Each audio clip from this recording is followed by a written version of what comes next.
ঢাকা থেকে দিনাজপুর হানিফের এই ভলভো বাসে করে যাচ্ছি। এই বাসের সুবিধাগুলো ও জার্নি পথের অভিজ্ঞতা শেয়ার করছি। এবং যারা দিনাজপুরের সবচেয়ে বড় পার্ক স্বপ্নপুরী যেতে চান, তারা স্বপ্নপুরী যেতে হলে কোথায় নামবেন, কিভাবে যাবেন, সেই সকল ডিটেলস তথ্যগুলো আজকের এই ভিডিওতে থাকছে। হ্যালো বন্ধুরা, আমি চলে আসলাম শ্যামলী থেকে আমার যাত্রা শুরু হবে। আর এই যে আমার বাস চলে এসেছে। তো আমি টিকিটটা এখান থেকে করে নিয়েছি। এটা এসি বাস কাউন্টার হানিফের। আর এই যে যে বাসটি এখন দেখছেন সামনে, এই বাসে করে আমি আজকে ঢাকা থেকে ঠিক দিনাজপুর যাব। বাসের গেট আপটা কিন্তু একটু প্রিমিয়াম। আর এই যে গেট আপটা আপনারা দেখতে পাচ্ছেন, এটি কিন্তু স্লিপার না, হ্যাঁ business class AC bus, AC business class. তো আমরা বাসের ভিউটা আমি বাইরে থেকে দেখাচ্ছি। এখন আমার ব্যাগ র্যাকেজ হচ্ছে ঠিক আমি লকারে এখানে নিচে দিয়ে দিব। ঢাকা থেকে দিনাজপুরে আসলে এসি বিজনেস ক্লাসে ফার্স্ট টাইম যাচ্ছি। এর আগে নন এসি বিজনেস ক্লাসে উঠেছি, ইকোনমিক এসিতে উঠেছি। আর অন্যান্য লাইনের আসলে বিজনেস ক্লাস, এসি বা স্লিপারে এইগুলোতে চড়া হয়েছে। তো দিনাজপুরগামী এই ফার্স্ট টাইম বিজনেস ক্লাস এসিতে করে যাচ্ছি, জানি না অভিজ্ঞতাটা কেমন হবে। তো আমি ব্যাগপত্রগুলো সব দিয়ে এখন এই বাসের ভিতরে উঠে পড়লাম। ওঠার পরে একই অবস্থা, একেবারে অন্ধকার মতো, মানে লো লাইট। আর এই লো লাইটের মধ্যে দেখছি এই যে দেখুন 2x1 বিজনেস ক্লাসে যেমনটা হয়। আর সিটের কন্ডিশন দেখুন, এ কি বেহাল অবস্থা। মানে বাইরে থেকে বেশ প্রিমিয়াম মনে হলো বাসটা, কিন্তু ভিতরে ঢোকার পরে সিটগুলো অনেক পুরনো। আর হেড কভার বা সিটগুলো একটু অপরিষ্কার আমার কাছে লাগলো। তবে একটি কম্বল দেওয়া আছে, যেহেতু এসি বাস, ঠান্ডা লাগলে গায়ে দিতে পারবেন। প্রত্যেকটা সিটের কন্ডিশনই দেখলাম বেশ পুরনো টাইপের, মানে হেড কভার গুলো একটু ময়লা লাগলো আমার কাছে। তবে বাসে যে এসি আছে, সেই এসিটা খুব ভালো নিয়ন্ত্রণ করেছে, পুরো জার্নি পথেই ভালো তাপমাত্রা দিয়েছে। তবে এখন জানিয়ে দেই, এই যে বাসটা আমাদের বের হচ্ছে ঢাকা থেকে, গাবতলী থেকে, যেতে যেতে ভাড়ার তথ্যগুলো শেয়ার করি। এই বাসে সাধারণত ভাড়া থাকে আপনার 1000 থেকে 1200 টাকা। ঈদের সময় ভাড়াগুলো কিন্তু বেড়ে যায়। যেটা এসি বিজনেস ক্লাস, সেটার ভাড়া হচ্ছে এটা। আর নন এসি বিজনেস ক্লাস যেগুলো আছে, সেগুলো 800 থেকে 1000 টাকা। নন এসি ইকোনমিক যেগুলো আছে 2x2, যেগুলো 4 সিটের, সেইগুলোর ভাড়া পড়বে 700 থেকে 800 টাকা।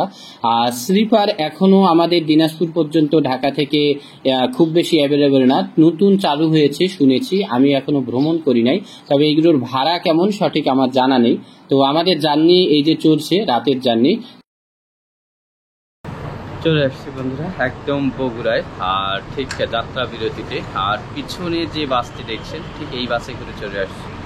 আর আজকে যাত্রা কিন্তু শুরু হয়েছিল ঠিক হচ্ছে 11টায়, রাত 11টায়। বাসটা ছেড়েছে হয়তো 15 মিনিট মতো রেটে। আর এখন বাজে কিন্তু ঠিক 3টা 33। হ্যাঁ, আপনাদের দেখাই, ঠিক 3টা 33। আমাদের এখানে 3টা 25-এর দিকে যাত্রা বিরতি দিয়েছে। তো ঢাকা থেকে ঠিক মোটামুটি এই সময়টা লেগেছে এই যে বগুড়া পর্যন্ত আসতে। আর এটা বগুড়া না, বগুড়া সিরাজগঞ্জ। হ্যাঁ, যাত্রা বিরতি এইখানে নর্মালি হচ্ছে হানিফের ম্যাক্সিমাম বাসগুলো এখানে যাত্রা বিরতি দেয়, কারণ যে রেস্টুরেন্টটায় বিরতি দিয়েছে সেটা হানিফেরই। আর পিছনে ঘুরে যদি দেখাই, দেখুন হচ্ছে সব বাস, হ্যাঁ হানিফেরই বাস। আমি আরেকটু ঘুরিয়ে দেখাই আপনাদের। এই যে দেখতে পাচ্ছেন পিছনে সব হানিফের বাস। আর এটা বেশ বড় একটি রেস্টুরেন্ট।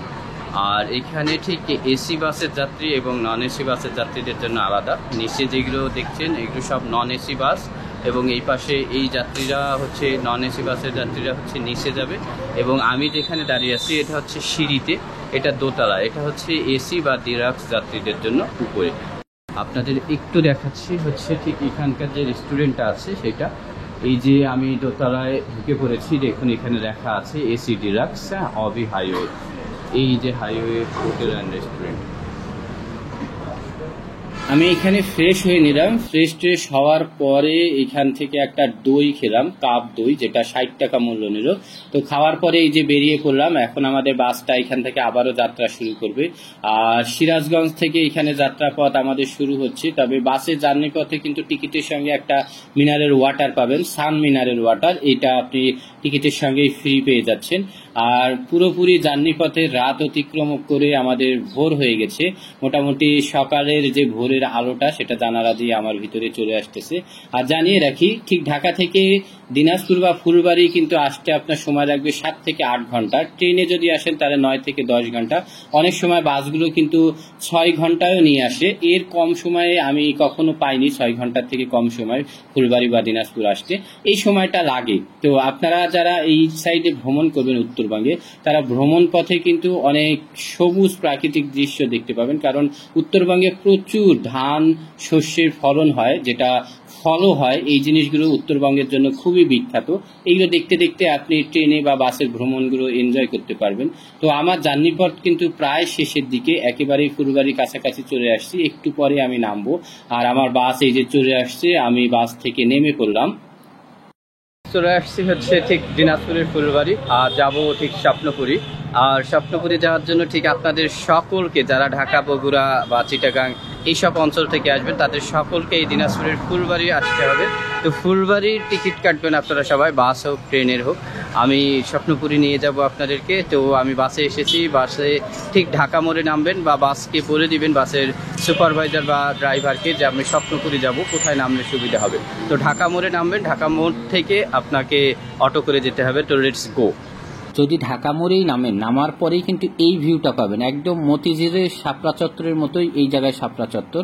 আর এখান থেকেই ঠিক বাস, সিএনজি বা অটোগুলো পাবেন, যেগুলো সরাসরি স্বপ্নপুরী যাবে। স্বপ্নপুরী জনপ্রতি কত? আর রিজার্ভ নিলে? রিজার্ভ নিলে বেশি, 5 জনের ভাড়া দিতে হবে। মানে 150 টাকা? 150 200। 150 200 কম কম নেন না? রিজার্ভ নিলে কম নেন না? 100 টাকা যান না? জনপ্রতি 30 টাকা। ও, কয় কিলো হবে এখান থেকে? এখান থেকে 11 kilo. 11 kilo. Phulbari bus stand বা স্টেশন থেকে সিএনজি বা অটোগুলোতে যেতে সর্বোচ্চ 30 মিনিট সময় লাগে। তো এইভাবে স্বপ্নপুরীতে আপনারা চলে আসতে পারেন ঢাকা থেকে বা দূর দূরান্ত থেকে। স্বপ্নপুরীতে এসে কি কি পাবেন, কত টাকা খরচ হবে, টিকিট প্রাইসগুলো, এই ডিটেলস তথ্যগুলো নিয়ে আলাদা একটি ভিডিও আছে আমার চ্যানেলে। সেই ভিডিওটা দেখে নিলে স্বপ্নপুরীর ডিটেলস তথ্যের ইনফরমেশনগুলো আপনারা জানতে পারবেন। এছাড়া দিনাজপুরে আরও যে স্পটগুলো আছে ঘোরার মতো, সেইগুলো সম্পর্কেও আলাদা আলাদা ভিডিও আছে আমার চ্যানেলে, দেখে নিতে পারেন সেইগুলো আপনারা। তো সকলের জন্য এই ভিডিওটা তৈরি করেছি, কেমন ছিল আপনারা কমেন্ট করে জানাবেন। সকলে ভালো থাকুন, সুস্থ থাকুন।